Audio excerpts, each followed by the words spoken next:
അപ്പൊ നമുക്ക് ഇന്നൊരു ഗെറ്റ് റെഡി വിത്ത് മീ ആയാലോ. ഇന്നെ ഒരു ഫ്രണ്ടിന്റെ എൻഗേജ്മെന്റ് ആണ്, എന്റെ ചൈൽഡ്ഹുഡ് മുതലുള്ള ഫ്രണ്ടാണ്. അപ്പൊ നമുക്ക് എൻഗേജ്മെന്റിന് പോയിട്ട് വരാം. ഓക്കെ, നമ്മൾ ഫസ്റ്റ് യൂസിങ് ദിസ് ഒരു അക്കോളജിക്കന്റെ ഒരു ടോണിംഗ് മിസ്റ്റ് ആണ്.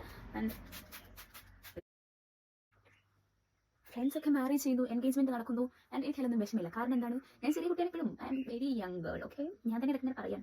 Okay,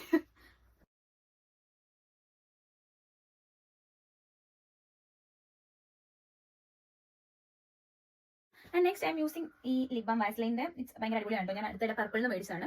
it's too good. ഞാൻ യൂസ് ചെയ്തിട്ട് എനിക്ക് കൊള്ളാൻ തോന്നുന്നു. ഷീസ് പ്രൊഫഷണലിന്റെ ഐബ്രോ പെൻസിലാണ്. നമ്മൾ ഇല്ലാത്ത ഭാഗങ്ങളിൽ മാത്രം ഒന്ന് ഫില്ല് ചെയ്ത് കൊടുക്കുക, അല്ലെങ്കിൽ നമ്മൾ ദിഗംബരനെ പോലെ ഇരിക്കും. അങ്ങനെ എനിക്ക് ലീറ്റ് ആയ ഫീലിംഗ് ഉണ്ട്, എന്നാലും നമുക്ക് എന്തെങ്കിലുമൊക്കെ ചെയ്യണം എന്നാണ്. അപ്പോൾ ഞാൻ കുറേ കാലം ശേഷം അടിയിൽ ഞാൻ കണ്ണെഴുതിനെ കുറിച്ച് ചിന്തിക്കും. ഞാൻ കണ്ണെഴുതി കഴിഞ്ഞു. ഞാൻ കുറച്ച് ബ്ലൂ കാജലും കൂടെ ഒന്ന് എഴുതി കൊടുക്കാം. ഇത് എലൈറ്റിന്റെ ബ്ലൂ കാജലാണ്.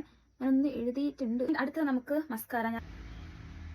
നെക്സ്റ്റ് നമ്മുടെ എപ്പോഴത്തെയും മാർസിന്റെ blush. Next we are going to do our lips. അപ്പോൾ ഞാനൊരു മേരി ജോക്ക് എന്ന് പറഞ്ഞ ബ്രാൻഡിന്റെ ഒരു deep maroon lip liner and മാർസിന്റെ ഒരു റെഡ് ലിപ്സ്റ്റിക് ആൻഡ് ബ്ലൂ ഹെവന്റെ ഒരു ഹൈപ്പർ സ്റ്റേ ആ ബ്രൗൺ ലിപ്സ്റ്റിക് ആണ് ഞാൻ യൂസ് ചെയ്യുന്നത്. നെക്സ്റ്റ് നമുക്ക് പൊട്ട് തൊടാം.